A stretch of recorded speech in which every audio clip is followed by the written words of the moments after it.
Yang saya kalau didengarkan penjelasan dari Pak Solah kan seperti sumber pendapatan kita gitu ya. Eh, Kesannya kan begitu ya. Kalau biasanya sih kalau di ilmu keuangan yang saya tahu ada yang liquid, ada yang monetize gitu ya, aset itu kan ya. Artinya ada yang sering dipertukarkan dan ada yang mudah diuangkan gitu, mudah dijadikan uang. Jadi tolong nanti dicek aja, saya khawatir juga pemahaman saya salah. Jadi kalau di ilmu keuangan misalnya, kalau di dana pensiun gitu ya, atau di asuransi, untuk jaga-jaga terjadinya risk event tertentu sebagai bagian dari pengendalian risiko, biasanya ada aset-aset keuangan yang ditolerir berdasarkan peraturan perundang-undangan supaya ketika ada pihak yang akan mendapatkan haknya itu tepat waktu, tepat jumlah, dan tepat-tepat yang lain lah kira-kira gitu ya. Jadi ada aset-aset seperti eh, apa, misalnya sertifikat deposito gitu ya Pak ya, atau yang lain gitu ya yang mudah diuangkan. Jadi tolong dilihat, saya khawatir berbeda saja.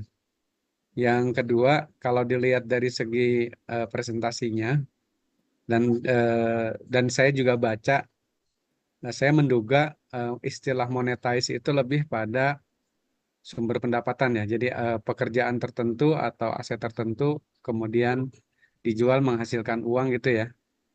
Atau pekerjaan tertentu kemudian dibayari ujroh kemudian mendapatkan uang. Itu yang saya pahami. Tapi memang kalau dilihat dari tema besarnya kan tentang fraud konten ya, Pak Solah ya. Jadi ini juga mungkin yang saya menjadi agak kurang pas memberikan komentar. Jadi kalau saya itu melihat dari sudut teori yang digunakan ya, tentang teori fraudnya itu, ini sudah hampir menjadi hukum gitu ya Pak Patah ya. Kan kalau dalam ilmu sains itu kalau teori begitu kuat ya dan dibuktikan sedemikian rupa, ternyata benar di atas 99%, biasanya derajatnya diubah bukan teori lagi tapi hukum gitu ya. Seperti hukum Archimedes gitu ya. Hukum berat jenis yang kayak gitu. Itu sebetulnya derajat teori yang paling tinggi, istilahnya hukum gitu ya. Tapi beda dengan hukum dalam pandangan ahli hukum ya atau ahli syariah gitu ya. Itu beda. Eh, saya melihat semangatnya ini, kalau dalam pandangan saya, kalau ini digunakan itu lebih pas juga ya. Riset ini tuh semangat apa namanya, eh, substansinya itu sejalan dengan paradigma Islamnya Kunto Wijoyo gitu ya. Eh, jadi bagaimana mengubah dan merumuskan penafsiran Islam individual menjadi yang sosial struktural, mengubah cara berpikir subjektif menjadi yang berpikir objektif, mengubah pemahaman Islam normatif menjadi pemahaman Islam yang teoretik ilmiah sehingga empirik dan positivistik itu ya terukur. Kemudian mengubah pemahaman Islam yang ahistoris menjadi ya apa, pemahaman yang historis. Kemudian merumuskan formulasi wahyu yang bersifat umum atau general menjadi formulasi yang spesifik dan empirik gitu. Ini menurut saya ini adalah bukti teori-teori Kunto ini masih relevan gitu ya, Kang Patah ya. Jadi saya melihat dari sudut teori, kelihatannya ini sudah sangat bagus gitu. Kemudian saya coba ini ya memberikan masukan aja sedikit ya tentang mana saya tadi udah print out. Eh, saya itu kemarin print out di Jakarta tapi kelihatannya ketinggalan dan print out lagi di rumah. Tapi ini pun agak susah lagi nyarinya nih. Eh, tapi kira-kira begini, penunjukan judul fatwanya itu kurang pas gitu loh Kang ya. Soalnya Fatwa 75 itu kan tentang eh, PLBS ya, penjualan langsung berjenjang syariah gitu. Jadi jangan, kalau tentang itu kan biasanya nempel langsung ke judul. Jadi jangan sampai di ini kan lain seolah-olah ada kesan penulisnya itu tidak baca fatwa gitu ya. Itu jangan sampai seperti itulah. Nah, itu kan sebenarnya multi level marketing berdasarkan prinsip syariah, kira-kira gitu. Nah, karena memang teorinya mulai dari teori Freud ya, Freud gitu ya. Kemudian eh, apa yang dilakukan di bagian depan adalah taswik gitu ya, tidak ke subsen dulu, tapi kepada pemasarannya. Maka saya mencoba memberikan komentar bahwa memasarkan produk itu dalam tadi ya, selama produknya itu tidak termasuk yang haram dan maksiat gitu ya, atau yang debatable gitu ya untuk ihtiyatnya.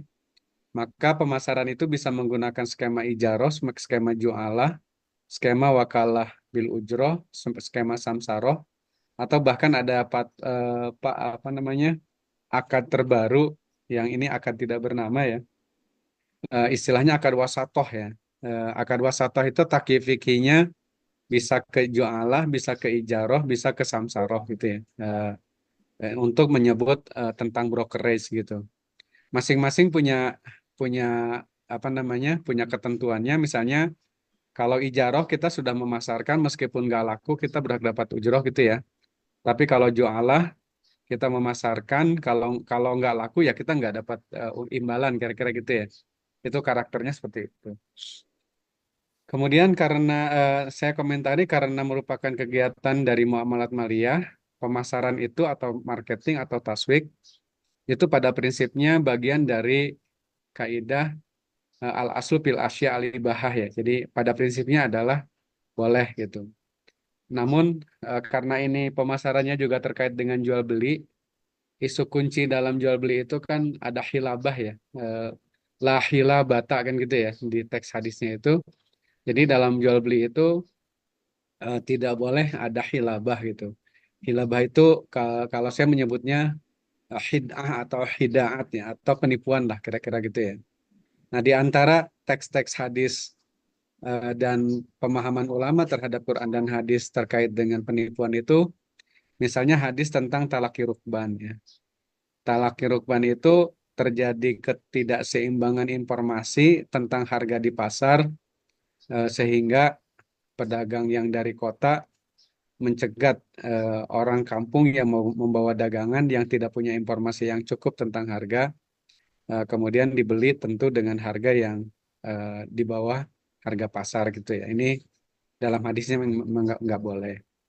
Yang kedua, tidak boleh juga tadlis ya. Tadlis itu cacat objek yang dipasarkan itu eh, di, di, disembunyikan gitu ya. Cacatnya disembunyikan untuk mengelabui calon pembeli seolah-olah mabik dalam tanda kutip itu barang itu ya sebelum dibeli kan belum jadi mabik sebenarnya tidak cacat. Kemudian ada gish ya. Gish itu hadis di teks tadi sudah disampaikan juga man ghasyana falaysa minna. Siapa yang melakukan penipuan itu bukan umat kami.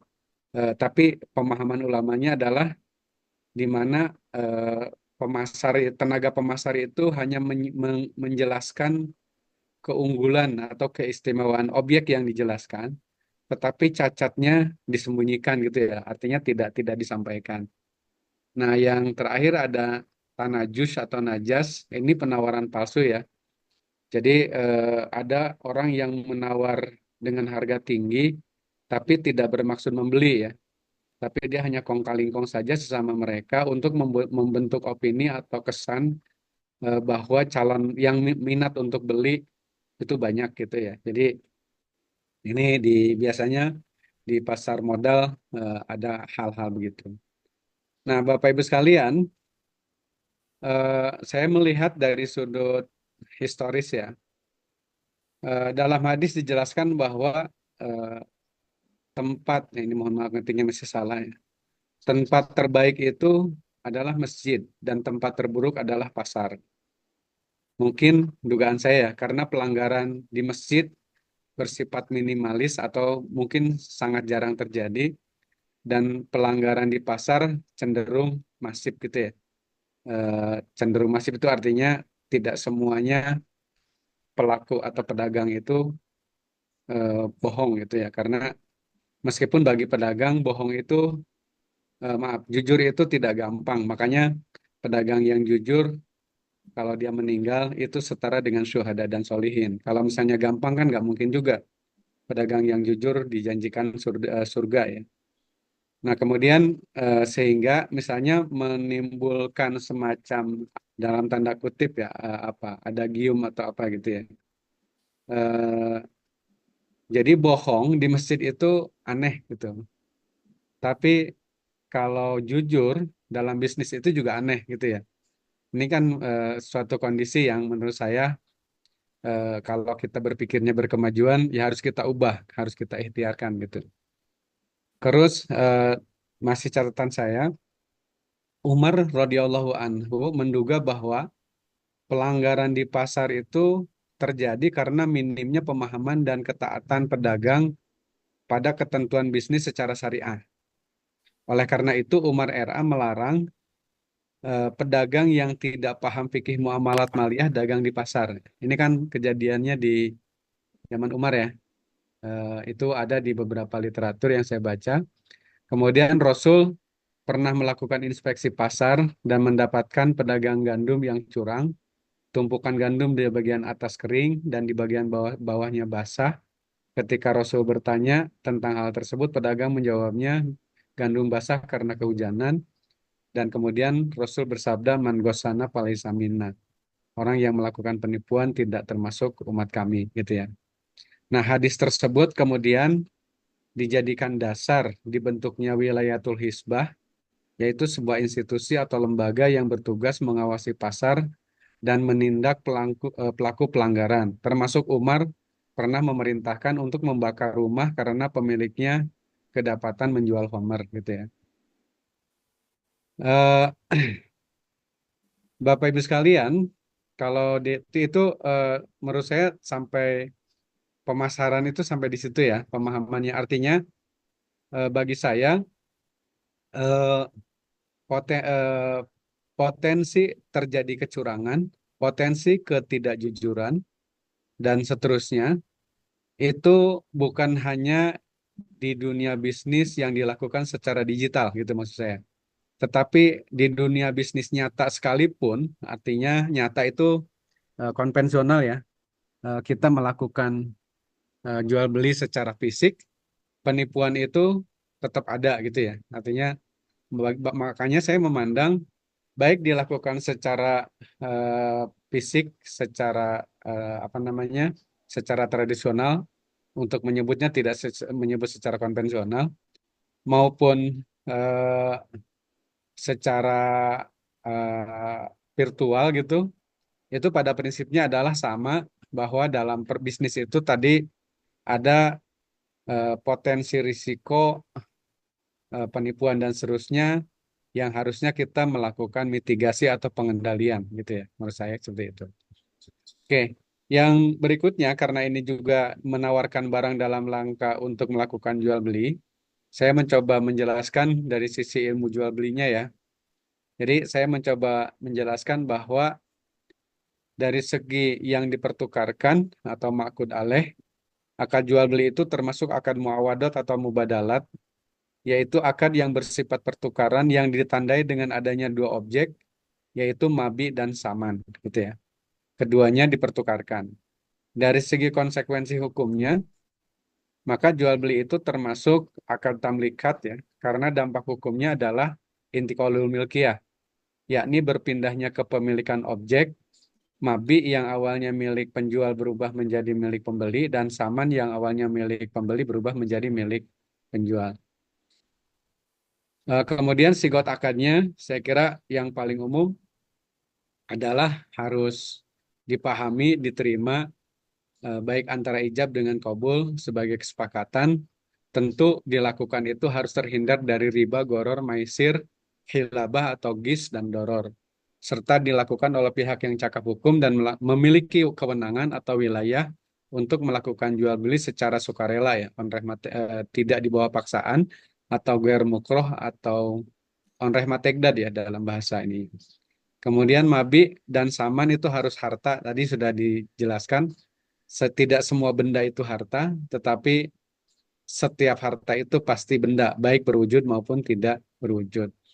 Kemudian ada ketentuan-ketentuan lain ya yang harus kita taati kalau jual beli secara fisik itu, diantaranya dilarang melakukan jual beli di dalam masjid, menjual senjata kepada musuh dan atau di daerah konflik, menjual mushaf Quran kepada pihak yang berpotensi menghinakannya, melakukan jual beli pada saat adzan Jumat telah dikumandangkan bagi orang yang wajib melakukan Jumat, dan menjual anggur ke pabrik homer gitu ya. Artinya sebagai pemasok terhadap pabrik homer.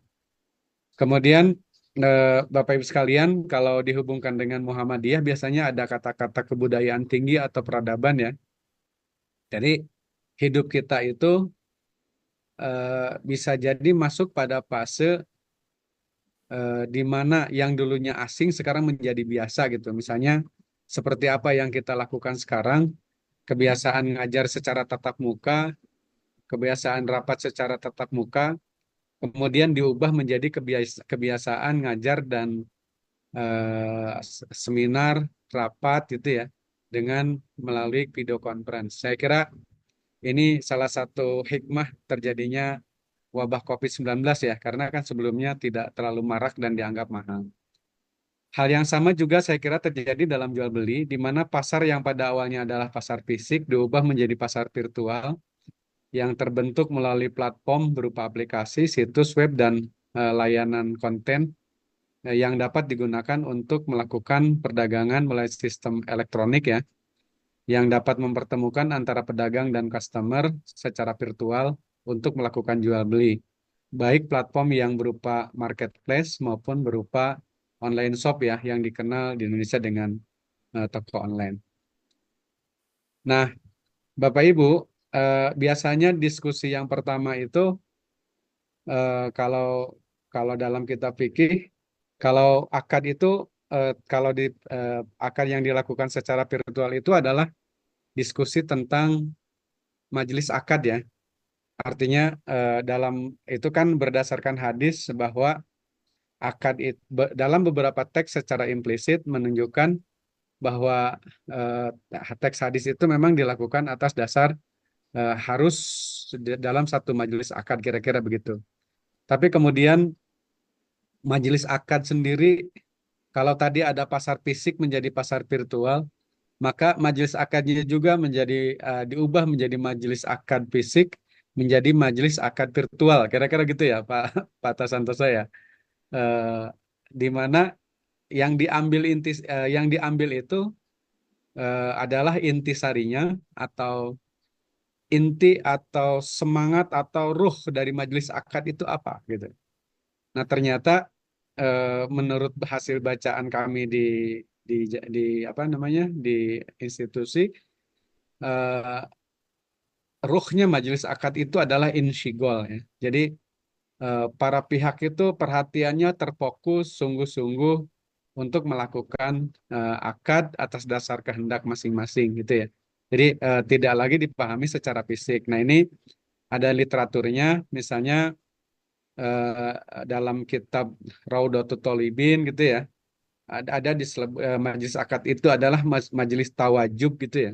Oleh Imam Nawawi dikatakan yaitu suatu kondisi yang menghasilkan ikatan antara ijab dan qabul dengan tanpa mempertimbangkan tempat fisik berlangsungnya akad gitu ya. Kemudian ketentuan dalam kitab ini menunjukkan bukti bahwa memang ulama sangat responsif ya, eh, mengenai apa namanya mengenai majelis akad ini, sehingga pandangannya berubah yang menurut saya ini sejalan dengan kaidah tabirul ahkam bi tabirul azminati wal amkinati wal ahwali wal awaid. Nah, oleh karena itu maka dalam kitab Al-Fiqh Al-Islami wa Adilatuh Wahbah Juhaili mengatakan akad muamalat maliyah dapat dilakukan secara korespondensi melalui saluran telepon, radiogram, internet, atau fasilitas elektronik lainnya selama para pihak berada dalam kondisi sungguh-sungguh dan fokus untuk melakukan akad gitu ya. Itu literaturnya Bapak Ibu sekalian. Nah, ini yang bisa saya sampaikan ya. Tapi tadi kalau ada yang belum saya komentari itu yang pertama begini, terkait dengan kaidah ya, idza ijtama'a al halal wal haram, gulibal haram itu nanti ini kebetulan di depan saya ini ada kitab Al Asbah wa Nadhair li Suyuti ya. Nanti di halaman kalau di yang di rumah saya ini halaman 209 ya, yang terbitnya tahun 1987 ya, terbitnya di Beirut. Eh, jadi betul memang di bagian depan itu ada kaidah idza tama'a al halal wal haram gulibal haram. Tapi di bagian akhirnya di halaman 211-nya itu ditulis pendapat eh, Ibnu Solah ya yang mengatakan kira-kira begini. Kalau dalam harta seseorang di sini lebih ininya itu yang dicontohkan itu adalah tentang uang ya. Di sini bahasanya adalah dirham. Lawih talato dirhamu halalin bidarohimi haramin walam yatamayyaz yatamayyaz patorikuhu ayuk jala qadrul haram eh, biniatil qismah wa yutasarrafu fil baqi gitu. Nah, kalau ini teksnya seperti ini, tapi kalau Ibnu Taimiyah dalam fatwa Majmu'atul Fatawa Ibnu Taimiyah cuma memang saya jarang pakai meskipun di rumah saya ada kitab Fatwa Fatwa Majmu'atul Fatawa Ibnu Taimiyah, jarang saya pakai karena terlalu sering ditolak gitu ya, Pak Fatah ya, oleh masyarakat gitu. Sehingga saya kalau toh menyajikannya lebih pada dalil sebagai apa namanya? Sebagai literatur pelengkap saja gitu ya, tidak literatur inti. Sebabnya gini, hal yang sama saya sampaikan ke forum tertentu ketika mengutip kutipannya pendapat Ibnu Taimiyah itu ditolak, Pak. Tapi ketika ngutipnya pendapat Ibnu Salah itu diterima gitu loh, Pak. Ini memang agak aneh masyarakat kita, tapi ya mau apa lagi gitu. Jadi dalam kaidah itu begini, kalau dalam harta kita ada yang halal, ada yang haram. Contohnya di sini adalah haram itu karena gosap gitu ya. Atau mungkin kalau di Ibnu Taimiyah itu contohnya tentang seseorang punya peran misalnya sebagai PNS, kemudian merangkap sebagai bandar judi gitu ya. Kalau contohnya kan gitu.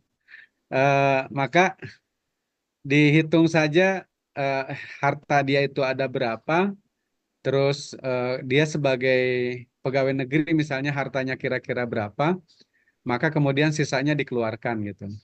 Dikeluarkan itu bukan disedekahkan karena bukan milik kita juga kalau haram itu, tetapi disalurkan untuk kepentingan umum. Bahkan untuk ulama yang lebih hati-hati, lebih ihtiyat mengatakan disumbangkan untuk membangun masjid aja nggak boleh gitu ya. Ada yang bilang seperti itu. Makanya kemudian ada juga yang membolehkan, tetapi untuk bagian yang kotornya gitu ya, bukan bukan untuk sholatnya, tetapi misalnya untuk WC-nya dan seterusnya gitu. Sampai ada pendapat seperti itu. Nah, ini mungkin bisa kita bisa dipertimbangkan ya kaidah fikih yang jadi eh, tidak melulu menggunakan tadi izaz sama al halal wal haram kemudian dilakukan telusur. Kalau dilakukan tadi saya kira metodologinya sudah bagus prosesnya. Dilakukan telusur dulu, kalau sudah tertelusuri artinya bisa di apa? Bisa dipisahkan.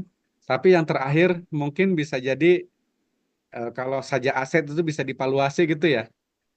Di di dilihat dulu dari sisi tertentu yang halalnya. Jadi kalau tadi ada iklan yang haram dengan yang halal gitu ya, kita lihat berapa persen kira-kira gitu aja ya. Maka sekian persennya itu harus dikeluarkan dan digunakan untuk kepentingan umum gitu ya. Tidak karena untuk disedekahkan juga nggak bisa juga karena kan kalau sedekah harus harta kita kan ya. Ini kan bukan harta kita juga gitu ya. Ini harta umum saja gitu. Karena dulu ada pendapat juga yang sangat ketat tentang bunga uang. Diambil dari bank konvensional saja bunga uang itu ada yang bilang tidak boleh gitu ya.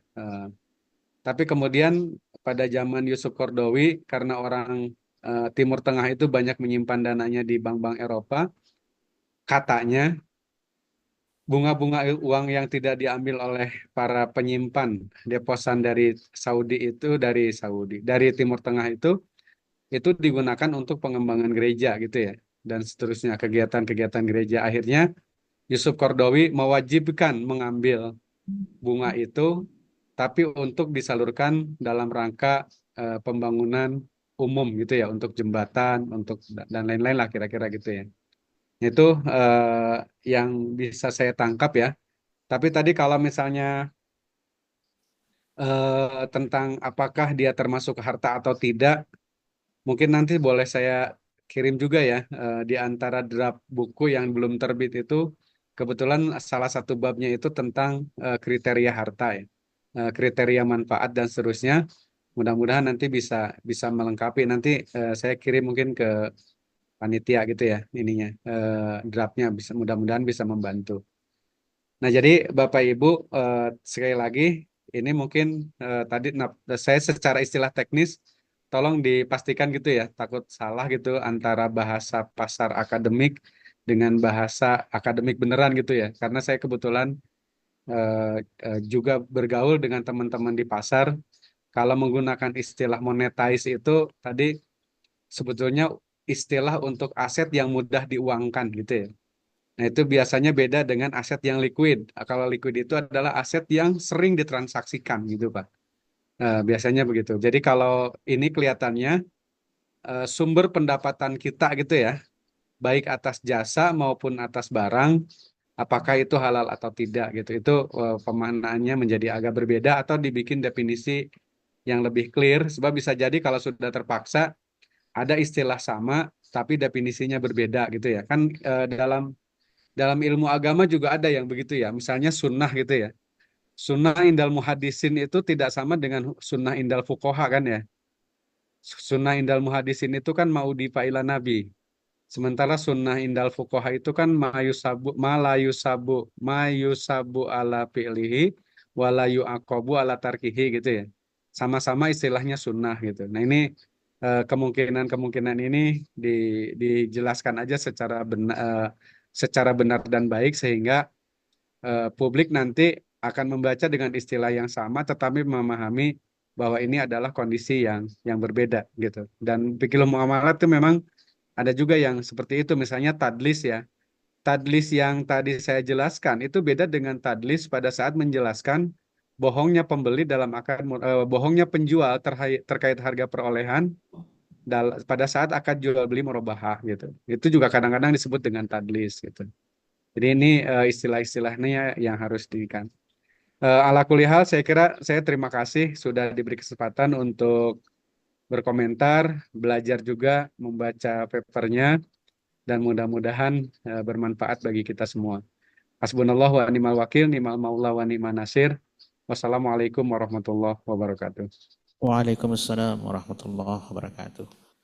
Terima kasih Prof. Jai atas tanggapan dari paper yang sudah disampaikan oleh Ustadz Solah dan juga masukan terhadap draft naskah yang akan dibahas oleh para asatid dan asatidah di Temu Ulama Tarjih atau bahasa ADART-nya adalah Musyawarah Wilayah Tarjih ya. Dan kalau boleh kami highlight sedikit terkait dengan uraian Prof. Jai itu terkait dengan istilah ya. Terkait dengan istilah monetize secara terma ini adalah istilah yang digunakan di pasar ya, pasar di asuransi dan juga di beberapa pasar ekonomi ya. Nah ini mungkin jadi jadi catatan utama dan terima kasih Prof. Jai telah mengingatkan terkait dengan blind spot atau titik-titik buta atau yang sering kita dengan titik-titik kritis ya yang berkaitan dengan beberapa kaedah tadi ya. Ya jadi nanti insya Allah kita akan cek. Bapak Ibu sekalian kita masih punya waktu sedikit ya untuk berinteraksi langsung dengan para narasumber. Nanti juga berkenan Ustaz Solah dan Prof. Jai mungkin saling memberikan konfirmasi Siapa tahu ada yang mungkin uraian yang belum utuh, kemudian nanti bisa ditambahkan. Kami persilakan kepada para mustami'in, para hadirin yang hadir untuk raise hand. Kita buka tanya jawab. Insya Allah pada hari ini dan di dalam ruang Zoom juga sudah ada pertanyaan, Ge.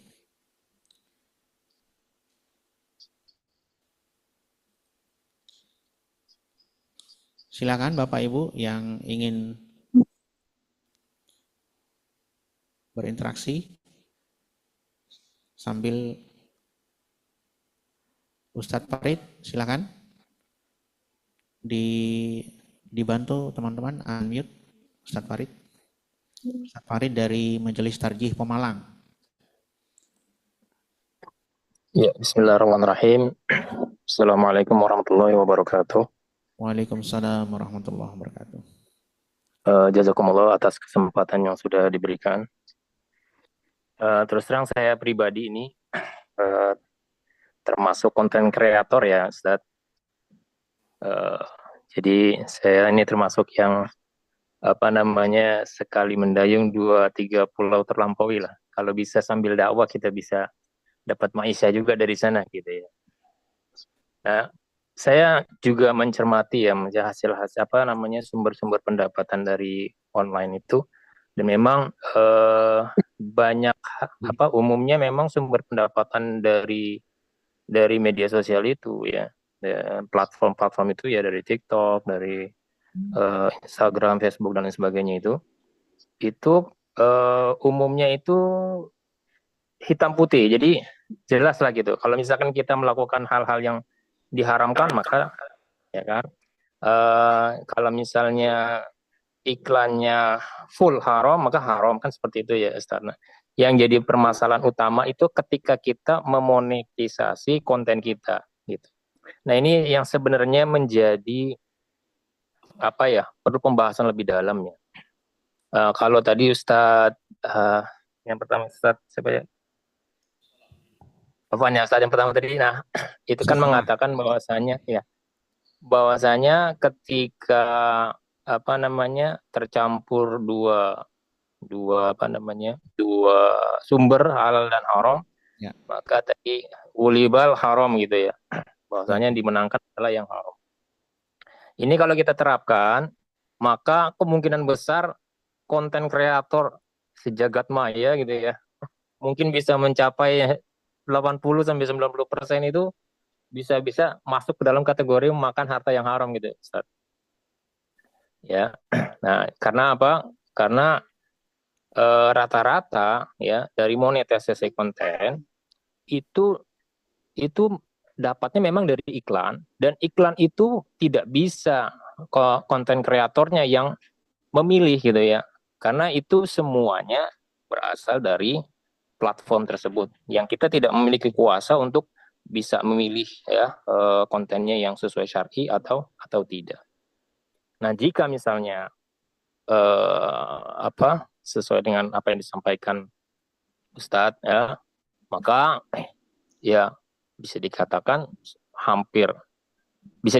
ya monetisasi konten berarti haram gitu ya. Karena di sana tercampur ya antara yang halal dan yang haram. Nah, tapi saya memiliki satu pandangan ya. Karena kalau misalnya di Facebook itu kita dengar istilahnya itu gajian. Ya. Kita dengar istilahnya itu adalah gajian dari Facebook. Maka ini dalam pandangan saya pribadi ini memiliki konsekuensi hukum yang berbeda gitu dibandingkan dengan tadi ya seorang konten kreator langsung mendapatkan pembagian atau bagi hasil dari iklan. Nah, kalau definisinya gajian ya, maka kita tidak tergantung kepada kita tergantung memang kepada platform. Kalau platform itu jelas isinya hanyalah kemaksiatan. Ya. Isi dari platform itu hanya kemaksiatan. Misalkan isi platform tersebut isinya cuma judi saja ya kan.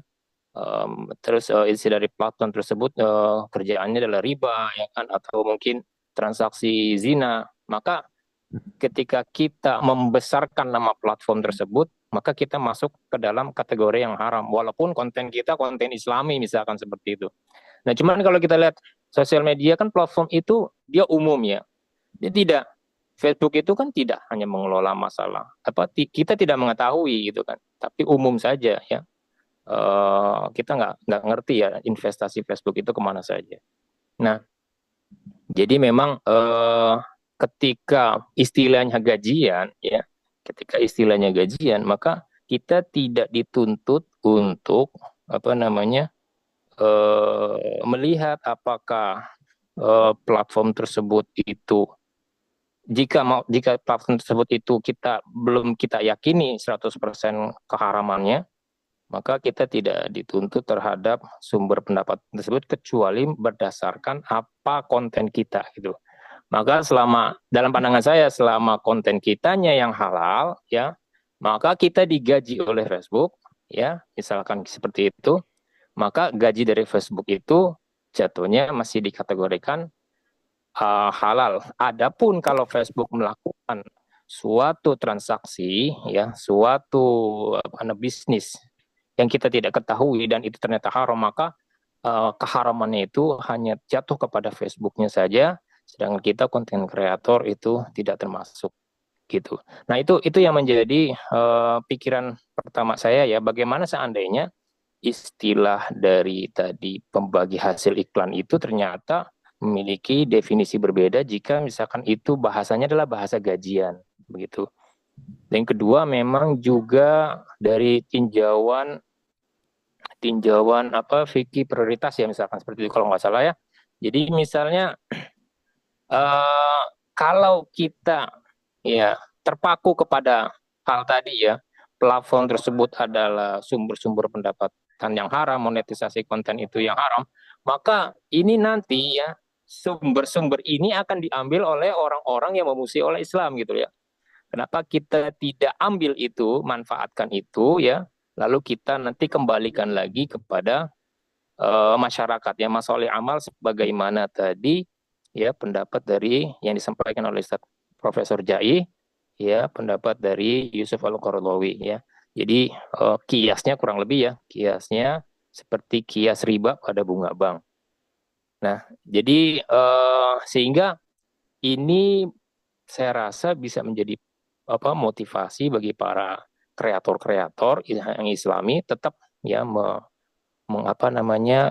meningkatkan produksi mereka mengenai konten ya. Cuma nanti memang tugas besar kita adalah konten kreator itu juga rata-rata 80% kalau saya lihat itu memang belum memiliki pemahaman juga tentang syariat, sehingga konten-kontennya itu juga mohon maaf ya tidak bermakna positif gitu ya. Nah, mereka sendiri saja tidak tahu bahwasanya konten mereka itu merupakan konten-konten yang dilarang oleh Allah Subhanahu wa taala, sehingga walaupun platformnya menyajikan yang halal ya, konten mereka saja tidak halal gitu ya, sehingga mereka juga pendapatannya juga tergolong yang tidak halal. Mulai dari bohong ya, mulai dari ngeprank dan lain sebagainya, itu adalah konten-konten yang dalam pandangan syar'i kan tentu itu tidak dibenarkan.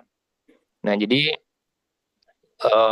yang pertama itu ya pertanyaannya adalah masalah kalau istilahnya dirubah jadi gajian itu jadi seperti apa.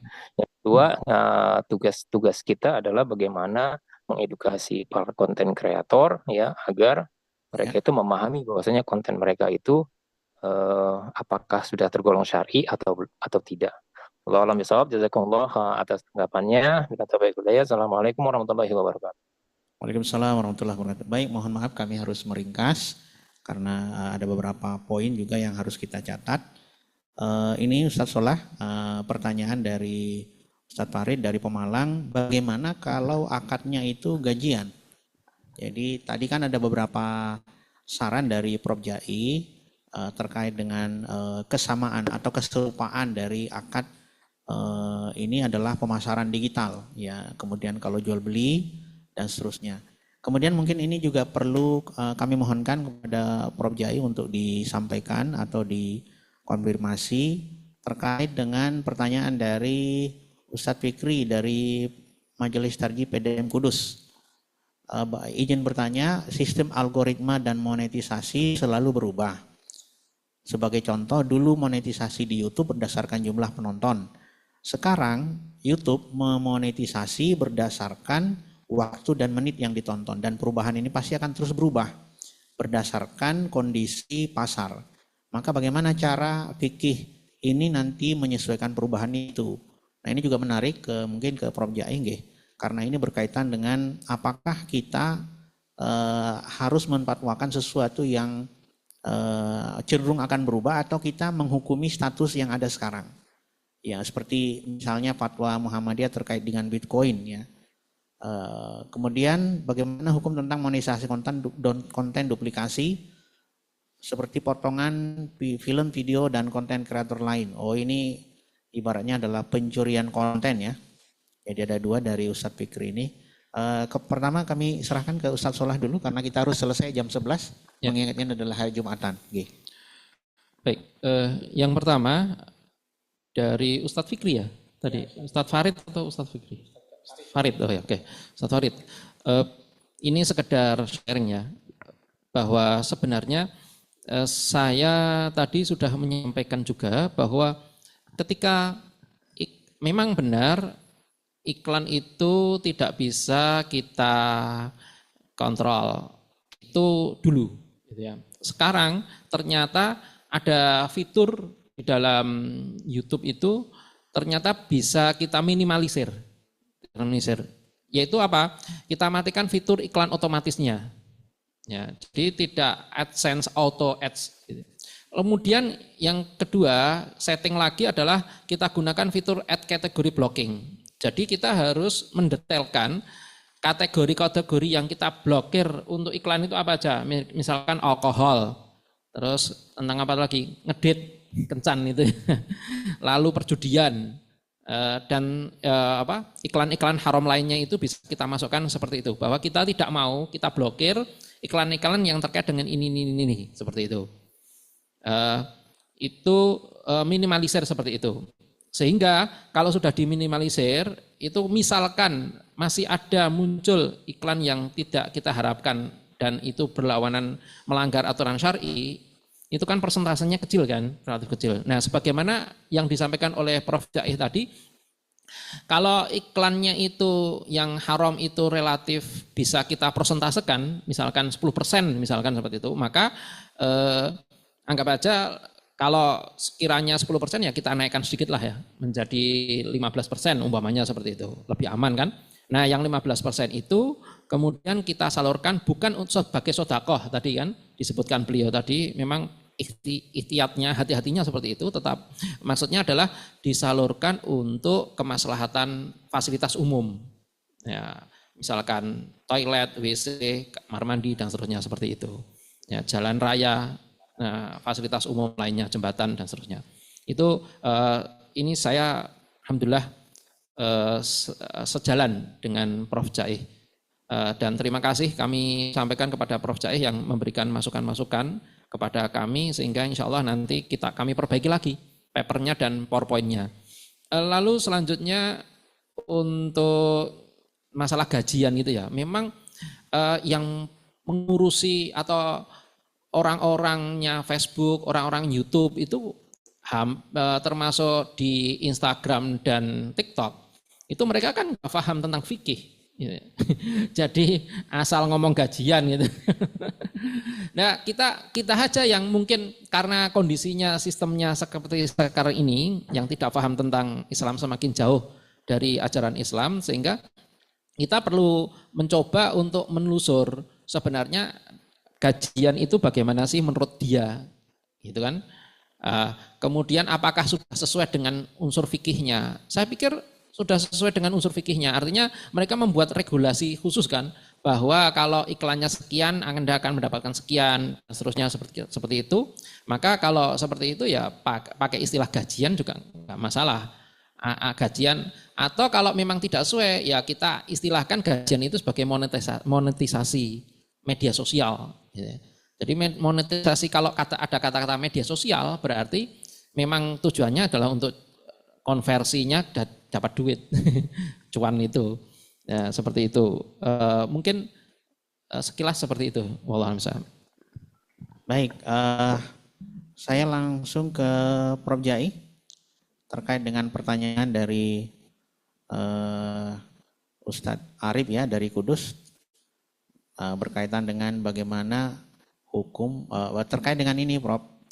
Ini kan ketentuan monetisasi di YouTube dan konten-konten platform yang lain itu kan masih terus berkembang. Kalau dulu itu berdasarkan jumlah penonton, sekarang berdasarkan jumlah waktu dan menit durasi ditonton. Apakah kita harus memfatwakan ini buru-buru atau dengan segera, atau kita menunggu dulu sampai di mana ujung dari perubahannya ini? Nah, gitu kira-kira, Prof. Terkait dengan mungkin mirip-mirip dengan cryptocurrency ya. Kan itu masih belum menjadi mata uang ya. Silakan, Prof.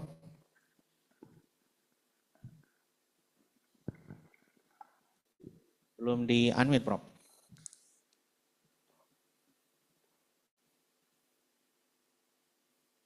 Oke, baik, makasih. Saya kira gini ya, kalau karakter peradaban itu kan, apalagi ini sifatnya deduktif ya. Ya sifatnya deduktif dan dia berkembang sesuai dengan tingkat kreativitas peradaban manusianya gitu ya. Jadi kalau dia berubah, kemudian hari ini tadi awalnya atas dasar jumlah Jumlah pengunjung ya, penonton ya, jumlah penonton, berubah menjadi kemudian durasi waktu ya. berubah menjadi durasi. Ya. Kalau dalam akad eh, biasanya kan kalau kalau menyebut, saya nggak tahu ya kalau itu kan sebetulnya istilahnya itu izdihadi ya, lahan izdihadi gitu maksud saya. Sama aja sebetulnya seperti kita sewa mobil. Sewa mobil itu kan ada yang berbasis waktu ya. Misalnya kita sewa mobil selama 3 hari gitu. Ada juga yang berbasis ketercapaian. Misalnya saya sewa mobil untuk berangkat ke Bandung. Persoalan waktunya kan bisa jadi macet, lama atau cepat itu nanti persoalan lain. Nah, saya kira yang begini ini kan sifatnya istihadi, yang sekarang ada dihukumi, yang nanti ke depan terjadi dihukumi yang baru gitu ya. Karena kan kaidahnya memang al-hukmu yadurru ma'ailatihi wujudan wa adaman. Kalau kaidah usulnya, kalau kaidah fikihnya kan tagayurul ahkam bi tagayurul azminati wal amkinati wal ahwal wal awaid gitu. Jadi biarkan aja dia berkembang, karena kan nggak mungkin juga kita bisa menahan perubahan itu. Tapi dari sisi kita yang melakukan akad itu harus tahu gitu, harus tahu itu bahwa ini basisnya ini, karena dalam akad itu tidak boleh goror dan lawan dari goror adalah maklum. Dan jangan lupa bahwa tidak semua goror itu kan tidak semuanya nggak boleh ya. Hanya goror kasir kan yang nggak boleh itu. Yang goror berat kan yang nggak boleh itu. Goror ringan itu kan masih tolerable gitu. Jadi pendapat saya seperti itu ya. Jadi hukumi saja yang ada, dan hukum itu boleh berubah kalau kondisinya sudah berubah. Dan ini mulai tahun ini kami di DSN sudah mulai belajar mengubah fatwa. Rencananya nih pertengahan bulan kita akan mengubah fatwa tentang rohan gitu ya. Biar kita juga ada pengalaman empirik, karena kan fatwa itu kalau kondisinya sudah berubah kan harusnya berubah gitu ya, terus bisa diubah gitu. Sekarang selama ini kita tidak punya pengalaman mengubah fatwa, meskipun kadang-kadang sudah kurang relevan, eh, tapi menurut saya harus dimulai, karena fatwa itu pada prinsipnya boleh diubah, sebagaimana misalnya mi'yar syar'i di pada fatwa mereka tentang zakat, misalnya ada keputusan nomor 66 yang menyatakan bahwa fatwa nomor 30 itu nggak berlaku gitu. Itu di sana udah biasa ya. Di kita kan belum belum mulai. Karena kita harus sadar bahwa yang namanya eh, berfatwa itu adalah bagian dari ijtihad, dan ijtihad itu nggak ada yang jamin sebetulnya benar. Gitu ya. Jadi bisa jadi suatu waktu dia nggak benar karena perubahan kondisi dan seterusnya. Kalau saran saya sih jalan aja ya, nggak usah nungguin akhirnya. Siapa tahu tidak berakhir juga kan ya. Gitu. Baik. Oke, makasih. Assalamualaikum warahmatullahi wabarakatuh. Waalaikumsalam warahmatullahi wabarakatuh. Baik, Satu lagi nggih dari Ustadz Farid dari Majelis Tarjih Semarang. Tadi raise hand, silakan Ustadz Rois. Mumpung kita masih ada waktu, kemudian nanti sesudah Ustadz Rois, ini ada bergabung dengan kita Ustadz Asep Salahuddin dari Divisi Fatwa Majelis Tarjih PP Muhammadiyah. Nanti mungkin berkenan juga memberikan saran karena materi dari dua narasumber kita hari ini, insya Allah kita akan transkripsikan, kemudian kita tuangkan dalam naskah yang akan disidangkan dan diputuskan keabsahannya di dalam sidang ulama tarjih di Temanggung tanggal 12 Juli yang akan datang. Silakan Ustadz Rois ya tadi ya. Di unmute teman-teman panitia, Ustadz Rois.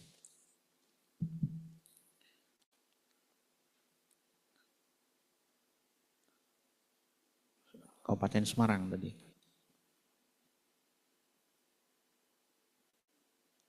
Ada? Rois.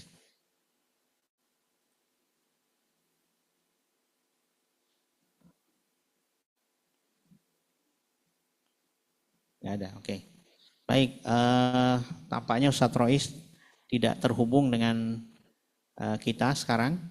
Kami persilahkan kepada... Halo. Oh Pak, ya, dari silakan. tadi dari tadi masih mute, saya tunggu. Iya, silakan. Oke. Bismillah, terima kasih kepada semua narasumber dan juga panitia. Pertanyaan saya ditujukan kepada Ustadz Solahuddin ya. Pemateri pertama berkaitan tentang tadi salah satu yang sangat menjadi titik krusial dari monetisasi tadi itu adalah di iklan ya. Pertanyaan saya sederhana, ini kalau kita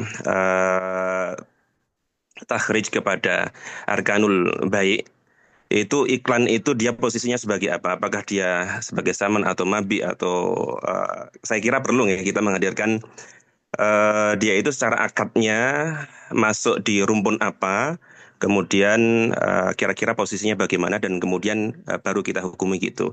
Sekaligus mungkin kalau saya ini juga sekaligus masukan dalam pembahasan-pembahasan seperti itu kita temukan di DSN MUI ataupun lembaga fatwa lainnya biasanya pembahasan itu kan ada skemanya. Nah, mungkin ke depan perlu dimunculkan skema dalam hal konten kreator itu bagaimana sih gitu. Siapa yang kalau ini maka nanti akan bisa menjawab pertanyaan tentang ini ujroh atau nisbah atau bagaimana itu ketika memang sejak awal kita sudah memposisikan sebuah peristiwa itu atau konten kreator itu di rumpun akad yang mana. Dari akad apa, kemudian rukun-rukunnya muncul apa saja, elemen-elemen dari yang ada di online itu akan kita tempelkan, oh ini sebagai baiknya, ini sebagai mustarinya, ini sebagai mabiknya, dan lain sebagainya. Maka saya kira cara berpikir kita itu akan lebih termanhaj secara fikih. Saya kira gitu, Ustaz Isman, matur suwun. Assalamualaikum warahmatullahi wabarakatuh. Waalaikumsalam warahmatullahi wabarakatuh. Baik, makasih Ustadz Rois. Ini juga penajaman dari Blind Spot. Untuk kita catat, jadi seminar hari ini itu hanya mencatat titik-titik kritis yang menjadi blind spot kita dan otoritas untuk memutuskan apakah ini akad ju'ala atau akad ijarah atau akad ujrah atau tadi itu nanti di Temanggung ya, nanti di diskusinya di tatap muka dan ini hanya prasaran-prasaran. Tapi boleh nanti kami mohonkan jawaban dari Ustadz Solah dulu dari pengalaman beliau untuk meriset konten digital ini secara karena beliau juga sebenarnya mengajar fikih keuangan digital. Satu-satunya mata kuliah atau prodi magister hukum ekonomi syariah yang punya mata kuliah itu di Indonesia saat ini adalah magister di UMS gitu. Silakan Ustadz. Baik, yang pertama adalah bahwa kita perlu memahami bahwa aktor-aktor dalam monetisasi itu kan ada tiga ya, ada tiga. Yang pertama adalah sebagai YouTuber, yang kedua platform YouTube, artinya penyelenggara dari YouTube itu, pembuat YouTube, maksudnya apa ya, pemilik perusahaan YouTube, bahasa mudahnya seperti itu, owner ya, beserta timnya, perusahaan. Kalau saya bilang perusahaan YouTube lah ya. Yang ketiga adalah pengiklan. Baik, sekarang kalau misalkan ada perusahaan mengiklankan di YouTube, minta tolong dong, karena iklannya ini iklan pasta gigi, maka yang terkait dengan pasta gigi dengan umur sekian, dengan pendidikan sekian dan seterusnya, jenis kelaminnya apa dan seterusnya, itu diiklankan kepada mereka-mereka itu. Seperti itu kan ya. Berarti iklan antara pengiklan dengan perusahaan YouTube itu adalah akadnya adalah mungkin kalau lebih tepat ijarah ya, ijarah. Ya, saya membayar sekian, nanti tolong dijasa kan itu kan ijarah, ujroh. Kemudian yang selanjutnya antara perusahaan YouTube dengan YouTuber. Nah, di dalam regulasi di YouTube itu, YouTuber itu diberi regulasi bahwa intinya kalau kamu membuat video dan menghasilkan penontonnya sekian, kemudian di antara penonton dari tayangan itu kemudian ada masuk iklan, maka kamu akan mendapatkan penghasilan dari iklan itu sekian persen, gitu ya, persentase. Nah, kalau seperti persentase seperti ini, berarti ada dua kemungkinan. Pertama jualah, itu ya, sayembara. Yang kedua adalah syirkah bagi hasil. Jadi mungkin lebih tepat ini merupakan bagi hasil ya, kerjasama.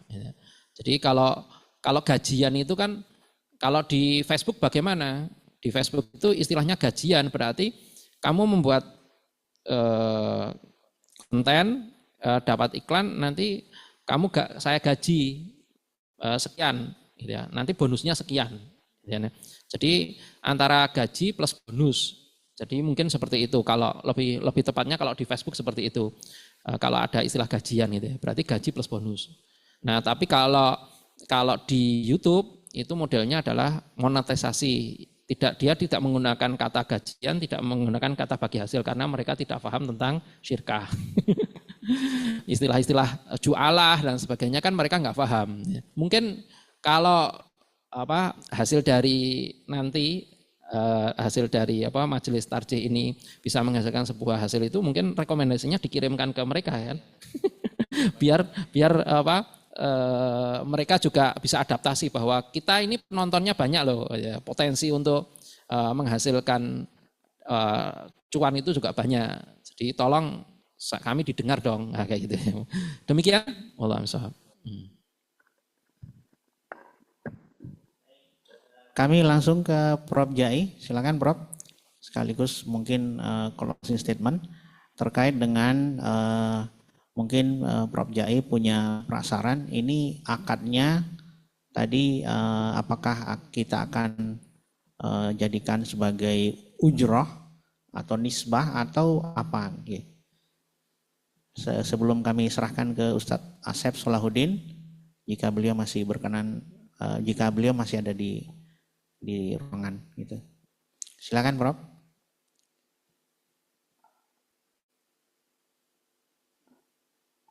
Belum di unmute.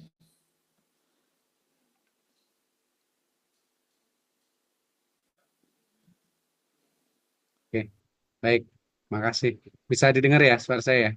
Ya bisa Prof. Jadi begini Bapak sekalian, kan kalau pilihan akad itu, apakah kalau istilah istilah bukan Umar Wira, guru besar Unpad itu kan ada hukum yang bersifat rekayasa ya untuk menciptakan kondisi gitu, dan ada hukum yang sifatnya mengatur. Artinya yang sudah ada itu kita beri tuntunan, beri panduan gitu ya. Nah, istilah itu kan ada di Mukhtar Kusuma Atmaja ya. Harus clear itu pertama dari sudut apakah yang kita lakukan itu bersifat pilihan atau bersifat kita kalau mau ikut ya, kalau enggak apa-apa. Artinya ada pilihan atau tidak. Kalau tidak, ya kalau ada pilihan, ya kita sebetulnya akad itu kan kesepakatan aja. Iya. Jadi misalnya saya kurang sehat, datang ke dokter, akadnya bisa ijaroh, bisa jualah kan ya. Iya, Kalau akadnya ijaroh, saya sembuh nggak sembuh tetap wajib bayar dokter karena dokter sudah berikhtiar untuk membuat saya sembuh. sembuh. Tapi Ya, kalau akadnya jualah, kan berbasis hasil kan ya. Meskipun dia ya, sudah berikhtiar lama, tapi saya nggak sembuh kan nggak perlu bayar iya, gitu. iya, Tapi kan kita datang ke dokter nggak bisa juga negosiasi. Saya mau akadnya jualah gitu kan, nggak gitu juga kan. iya, Nggak, nah, gitu loh maksud saya. Jadi iya, kalau iya, memang tidak bisa ada kondisi yang tidak negotiable, ya kita pahami aja akadnya misalnya ijaroh gitu, bukan jualah gitu. Karena kan tidak mungkin juga ya kita dilakukan akad jualah, tapi mungkin hanya orang tertentu lah gitu ya yang bisa melakukan. Itu yang pertama. Yang kedua, eh, sebetulnya akad itu tadi ya pilihan para pihak gitu. iya, iya, betul. Pilihan para pihak termasuk juga di situ ada potensi eh, apa namanya bagaimana kita menegakkan al-kharuz bidoman gitu ya. Di Iya, mana orang berhak mendapatkan pendapatan juga harus tanggung jawab jika terjadi risiko gitu ya. Atau algur mobil gunmi gitu ya dan seterusnya kan kaidah-kaidahnya juga banyak. Nah, jadi sebetulnya kalau menurut saya bisa saja kita tawarkan akadnya ABCD gitu ya. Nanti prakteknya diserahkan ke pasar aja gitu. iya, iya, Artinya para pelakunya mau mau menawarkan seperti apa. Misalnya tadi kan beda ya. Misalnya kalau akad tadi ya, kalau di bank ya misalnya ini empirik ya, saya jelaskan. Misalnya bank syariah menawarkan produk asuransi, kalau akadnya ijaroh, ada yang beli atau enggak produk itu, bank itu kan tetap dapat ujroh, kan gitu ya. Tapi kalau akadnya jualah, karena berbasis hasil, setiap bank berhasil menjual produk asuransi, maka bank mendapatkan ujroh dari perusahaan asuransi. iya, Nah, itu awalnya kita tawarkan begitu, gitu ya. Artinya ada awalnya berjalan ada yang ijaroh, ada yang jualah. Tapi kemudian eh, pasar lebih memilih jualah gitu ya. Artinya iya, dianggap lebih adil gitu ya, jualah gitu. Nah, tapi mungkin beda juga dengan samsaroh kan ya. Kalau samsaroh kan misalnya bihaza bisa manikaza pamazada pahwalaka kan gitu ya teksnya. Jadi jualah ini 100, kalau lakunya lebih misalnya jadi 105 gitu.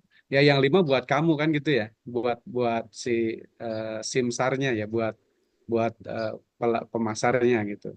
Nah, bisa jadi ada yang seperti teksnya seperti itu, atau bisa jadi ada modified samsaroh misalnya, udah ini kamu jual 100 nanti 10%-nya buat kamu. Kan itu juga nggak ada larangannya kan, gitu. Jadi kalau tadi jualnya 100 kalau lebih buat kamu, kalau sekarang jual 100 nanti 10%-nya buat kamu kan nggak boleh juga seperti itu gitu. Karena tadi saya bilang dalam muamalat itu prinsipnya boleh gitu ya. Kecuali ada dalil misalnya karena goror yang berat atau karena riba gitu ya. Itu kan menjadi nggak boleh atau karena sesuatu yang haram itu yang menjadi nggak boleh gitu. Jadi kalau pilihan akad menurut saya kalau secara fatwa disajikan saja, dibiarkan pasar memilih yang mana, tapi yang lebih penting adalah dijelaskan konsekuensi hukum dari pilihan akad itu, karena konsekuensinya kan berbeda-beda gitu. Itu aja Mas, hatur nuhun. Mangga, Assalamualaikum. Waalaikumsalam warahmatullahi wabarakatuh. Baik, terima kasih Prof atas waktunya dan informasi serta sharingnya. Jadi prasaran beliau bahwa dalam naskah nanti yang akan kita bahas di Temanggung tetap akan kita akomodir semua akad ya. Mengingat memang apa namanya ya tentu pemilik otoritas yang nanti dibahas di sana ya di akad di Temanggung gitu. Baik yang terakhir Bapak Ibu sekalian para asatid dan asatidah kami sampaikan kondisi maaf apa namanya beri waktu kepada Ustadz Asep Solahuddin. Apakah masih bergabung dengan kami Ustadz? Ustadz Asep, mohon di unmute teman-teman yang panitia, Ustadz Asep Solahuddin. Assalamualaikum warahmatullahi wabarakatuh. Waalaikumsalam warahmatullahi wabarakatuh. Terima kasih Ustadz Isman, Prof. Jai yang saya hormati, dan Pak Salahuddin yang namanya sama dengan saya ya, hanya berbeda di depan. sebenarnya saya itu hanya apa ya, dalam kesempatan ini ingin menyimak dari apa yang dilakukan oleh teman-teman dari Majelis Tarjih dan Tajdid pimpinan wilayah Jawa Tengah yang mengadakan musyawarah wilayah Tarjih yang ketiga. Ini yang ketiga. Dalam seminar ini saya tadi menyimak beberapa hal yang disampaikan sehingga tidak memberikan masukan yang mungkin sangat berarti, cuman beberapa yang perlu dipertimbangkan dalam seminar fikih monetisasi ini. Yang pertama mungkin kalau biasanya, walaupun tadi sudah disampaikan secara jelas oleh kedua narasumber, mungkin perlu dipresentasikan dari pihak-pihak yang memang menggeluti tentang media seperti ini ya, sehingga kita bisa bisa menilai sebelum nanti dibawa kepada acara di Temanggung kalau tidak salah. Sehingga tadi ini apa benar yang kita presentasikan ini tepat dengan istilah-istilah itu. Yang kedua, tadi juga sudah disampaikan perlu dikelirkan ada apakah yang kita bicarakan ini masuk pada akad ijarah atau ja'alah. Kemudian yang ketiga, yang terakhir, Dr. Usman, mungkin perlu dikembangkan kaidah tentang idza al halal wal haram gulibal haram itu apakah hanya satu kaidah ini atau ada kaidah-kaidah turunannya ya. Kalau ada kaidah-kaidah turunannya, mungkin nanti akan bisa mengembangkan dari apa yang kita bahas ini. Jadi tidak terlalu sempit kalau apabila halal dan haram itu bertemu, maka yang haram itu dikalahkan. Nah, nanti kan persoalannya apa di sini? Mungkin di situ ada apakah ada kehati-hatian kita dalam menetapkan hal ini karena mungkin kaidahnya harus dikembangkan. Mungkin ada kaidah-kaidah yang disebut dengan kaidah turunan dari kaidah tersebut. Saya kira itu aja Ustadz Isman. Terima kasih. Tadinya saya hanya menyimak aja. Terima kasih Prof. Jai. Assalamualaikum. Waalaikumsalam warahmatullahi wabarakatuh. Bapak Ibu sekalian, terima kasih pada Ustadz Asep yang telah memberikan highlight ya atau penggarisan bawah terhadap blind spot atau titik-titik buta ya. Kami menyebutnya titik buta karena penyusun naskah biasanya teman-teman dari PUTM Sobron yang nanti akan membantu para narasumber dan menyediakan naskah nanti yang akan dibahas di Temanggung. Kita sampai pada akhir acara Bapak Ibu sekalian, atas nama Majelis Tarjih dan Tajdid pimpinan wilayah Muhammadiyah Jawa Tengah, kami ucapkan terima kasih pada guru kita Prof. Jai dan Ustadz Solah yang berkenan hadir pada pagi sampai menjelang Jumat ini. Dan kebetulan kedua beliau ini memang mengajar ya, Ustadz Jai mengajar, Ustadz Solah juga mengajar di program studi Magister Hukum Ekonomi Syariah Universitas Muhammadiyah Surakarta. Kemudian kepada para panitia juga yang telah menyediakan waktu yang telah mempersiapkan segala acara ini, kami juga ucapkan terima kasih kepada Prof. Fatah yang mengikuti kegiatan ini sampai akhir. Bapak Ibu sekalian, sekian seminar kita pada pagi hari ini sampai siang ya, menjelang siang ini. Kami ucapkan jazakumullahu khairan dan mari kita akhiri dengan bersama-sama membaca hamdalah. Alhamdulillahirabbil alamin. Subhanakallahumma wa bihamdika asyhadu an la ilaha illa anta astaghfiruka wa atubu ilaik. Assalamualaikum warahmatullahi wabarakatuh. Dan untuk menutup acara ini kami serahkan kepada pembawa acara. Bapak Ibu para hadirin, alhamdulillah rangkaian acara telah kita lewati secara bersama-sama dan tibalah kita pada acara terakhir yakni penutup. Sebelum kami menutup, kami mengucapkan terima kasih banyak kepada seluruh pihak yang telah membantu dalam hal proses penyelenggaraan kegiatan, mulai dari pimpinan wilayah Muhammadiyah Jawa Tengah, para narasumber juga pada para panitia. Mari kita sama-sama menutup kegiatan kita dengan membaca hamdalah. Alhamdulillahirabbil alamin. Billahi fi sabilil haq fastabiqul khairat. Wassalamualaikum warahmatullahi wabarakatuh.